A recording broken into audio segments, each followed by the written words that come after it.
አንተ ሁል ጊዜ እሷን የመንከባከብ ስራህን አላቋረጥክም። ሁል ጊዜ ታዳምጣታለህ፣ ሁል ጊዜ ከጎኗ ነህ። ነገር ግን እሷ አታፈቅርም።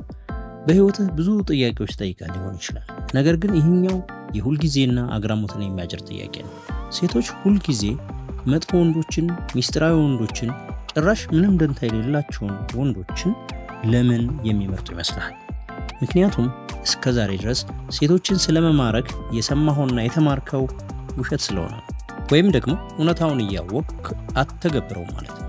በዛሬው ቪዲዮ ሴቶች እንዳይፈልጓቸው የሚያደርጉ 5 አደገኛ የሆኑ የመልካም ወይም ጥሩ ወንዶችን ስህተት እናያለን። ይህም ብቻ ሳይሆን ከጓደኝነት ዞን እንዴት እንደምታመልጥ እንነግርሃለን። የመጨረሻውና 5ኛው ደግሞ በጣም ኃይለኛና እሱን በደንብ ከተካንካው ሴቶችን የምታይበት መንገድ ሙሉ በሙሉ ይቀየራል። አንደኛ፣ ሁል ጊዜ መገኘት። የመጀመሪያውና በሴቶች ዘንድ እንዳትወደድ የሚያደርግ ነገር ቢኖር ሁል ጊዜ ካጠገቧ መገኘት ነው። ሁል ጊዜ አለሁልሽ እያልክ ከስሯ ማለትህ ዋጋ ያስከፍልሃል። ታዲያ የዚህ ስህተቱ ምኑ ላይ ነው? ከወደድኳት ሁል ጊዜ አጠገባ ብሆን ምን ችግር አለው ልትል ትችላለህ። ችግሩ ይሄ ነው። ሴቶች ዋጋ ያለው ወንድ ይስባቸዋል። ይህን ዋጋ ደግሞ በቀላሉ የሚያገኙት መሆን የለበትም።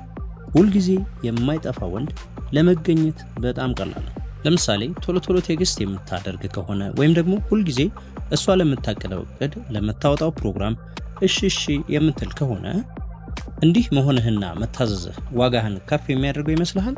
በፍጹም አያደርገው። ይህንን ካላመንክ ሁል ጊዜ ቤታቸውን የሚሉ ከሚስቶቻቸው አጠገብ የማይጠፉ ወንዶችን መጠየቅ ትችላለህ። አረ ሚስትየዋንም ብትጠይቅ ትነግራለች። ታዲያ እንዲህ አይነት ልማድ ካለብህ እንዴት አድርገህ ማሻሻልና ክብርህን ወይም ተወዳጅነትን ማስመለስ ትችላለህ? አንደኛውና ዋነኛው ነገር በራስህ ስራ ተጠመድ። ሁለተኛው ነገር ደግሞ ቴክስትም ሆነ ስልክ ወዲያው ከመመለስ በፊት ትንሽ ዘግየት በል። ምን ሆኖ ነው እንድትል አድርጋት።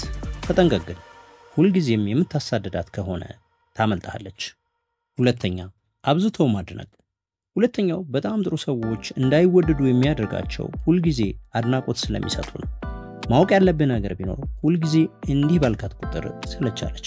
ምክንያቱም ቆንጆ እንደሆነች ታውቃለች። ይህንን ብዙ ወንዶችም ብለዋታል። አንተ በምን ትለያለህ? ማድነቅ ምን ስህተት አለው ካልክ ምንም ስህተት የለውም። ነገር ግን ሴቶች መደነቅን ይወዳሉ። ሆኖም ግን ከሚያከብሩት ወንድ ከመጣ ብቻ ነው። በጣም አብዝተህ የምታደንቃት ከሆነ አድናቆትህ ነው ዋጋ እያሳጣች ትመጣለች። ለምሳሌ በየቀኑ በጣም ቆንጆ ነሽ፣ ምንም እንከን አይወጣልሽም ስትላት ይህንን በደንብ ታውቀዋለችና ዋጋ ትሰጠው። ታዲያ ይህን እንዴት ማሻሻል ትችላለህ? አድናቆት ስጥ፣ ነገር ግን በሚገባው ሰዓት ብቻ። አንዳንድ ጊዜ በቀልድ እያዋዛህም ቢሆን አድርገው። አስታውስ፣ ሁል ጊዜ የምታሞካሻት ከሆነ እንዲሁም ደግሞ አድናቆት የምታበዛባት ከሆነ እንደ ደካማ ትቆጥራለች። ስለሆነም ለየት በል። ሶስተኛ፣ ልክ እንደ ምርጥ ጓደኛ መቆጠር። እዚህኛው ላይ ደግሞ ሚናህን የመለየት ስራ ይጠበቅብሃል። ብዙ ሴቶች ኧረ እኔ እንደ ጓደኛ ነው የማየህ ሲሉ ሰምተህ ሊሆን ይችላል። አንዳንድ ጊዜም እንደ ጓደኛ ሆነ ከቆየ በኋላ የሆነ ጊዜ ጨዋታውን ለመቀየር ብትሞክር እንኳን አትችልም። እንዲህ መሆን ትልቁ ስህተት። ሴቶች ልክ እንደ ቴራፒስት ወይም መካሪ የሚሆን ወንድ በፍጹም ሊማርካቸው አይችልም። እናም ሁል ጊዜ ችግሯን እየሰማህ ምንም አይነት ለውጥ የማይኖርህ ወይም ደግሞ ግንኙነትን ወደ ተሻለና ከፍ ወዳለ ነገር የማትቀይረው ከሆነ እንደ ኖርማል ጓደኛ ነው የምታይህ። ለምሳሌ ጨዋታውን ወደ ግንኙነት ለመቀየር እንኳን ብትፈልግ አንተ እኮ የተሻለች ሴት ናት የምትገባ ትላለች። ከዚያማ ትንሽ የመከፋት ወይም ደግሞ ስሜትህ የመለዋወጥ ሁኔታ ስታይ ሁልጊዜም እኮ ግን አብሬህ ከጎንህ ነኝ ትላለች። ይህንን የምትልህ ግን ለአንተ አስባ ሳይሆን ድራማው ስለሚመቻት ነው። ይህንን እንዴት ማስወገድ ትችላለህ? ዝም ብለህ ብቻ ታዳምጣት። አንዳንድ ጊዜ የሆነ ቻሌንጅ አድርጋት። በሆነ መንገድ እንድትሳብ አድርጋት። ለየት በለባት። ሳቅ የሚያጭሩ ነገሮችን ፈልግ። ያልተለመዱ ነገሮችን አድርግ። በፍጹም ትከሻህን እንድታለቅስበት ብቻ ትፍቀድላት፣ የእሷ መሆንክን እስካላረጋገጥክ ድረስ። ሁልጊዜም ቢሆን ግን ይህንን ልብ በል። እሷ ስሜቷን አንተ ላይ ካራገፈች በኋላ ለደስታዋ ደግሞ ሌላ ወንድ ጋር መሄዷ እርግጥ ነው።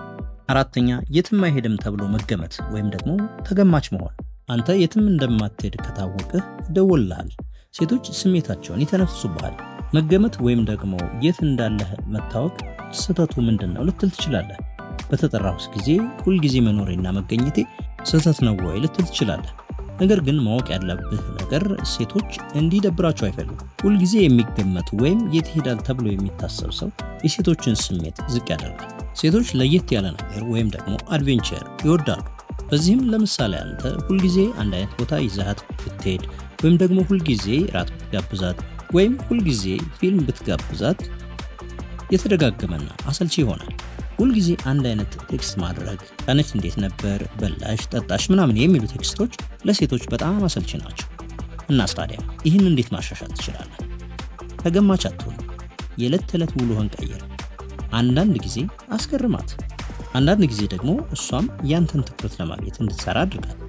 መጠንቀቅ ያለብህ ነገር ቢኖር ግን የሚቀጥለው ስራ ምን እንደሆነ በትክክል ማወቅ ከጀመረች ለአንተ ያላት ስሜት ይቀንሳል። 5ኛ ፈታኝ አለመሆን።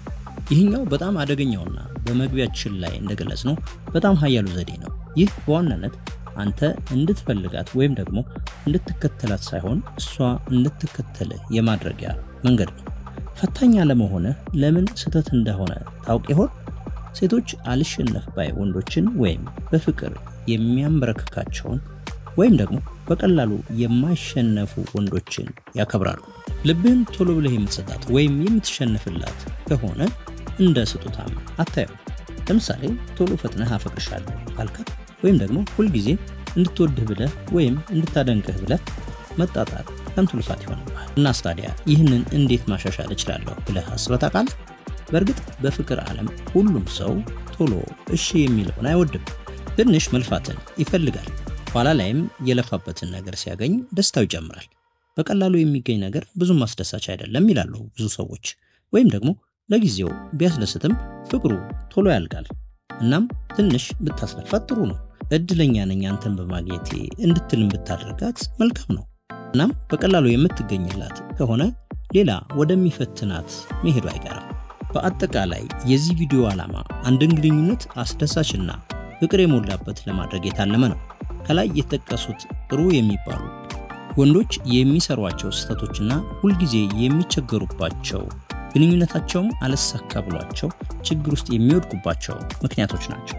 ከላይ እንደዘረዘርነውም ብዙ መገኘት ወይም ሁልጊዜ መገኘት ፍላጎት ልታጣብህ ወይም ፍላጎቷ እንዲቀንስ ያደርጋል። ከልክ በላይ ማድነቅም እንዳታከብረው ወይም አድናቆትህን ከልኳ እንዳትቀበል ያደርገዋል። እንደ ጓደኛ ሆኖ መቅረብ ወይም ደግሞ መቆየት ደግሞ በዚያው በጓደኝነት እንድትቀጥል መንገድ ይከፍታል። ተገማች መሆንህ ደግሞ እንዲሰለቻት የሚያደርግ ሲሆን ቻሌንጂንግ አለመሆን ደግሞ ወይም ደግሞ በቀላሉ እሺ ማለት ወደ ሌላ ጥላ እንድትሄድ ያደርጋታል። እናም እነዚህን ስህተቶች በጥበብና በብልሃት ካስተካከል የተሻለ ግንኙነት መመስረት ትችላለህ። እናስ ከላይ የተጠቀሱት 5 ዋና ዋና ስህተቶች የትኛውን ሰርታችሁ ታውቃላችሁ?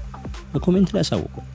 ቪዲዮውን ላይክ እና ሼር ስለምታደርጉ እንዲሁም ቻናላችንን ሰብስክራይብ ስለምታደርጉ እናመሰግናለን። በሌላ ቪዲዮ እስከምንገናኝ ሰላም።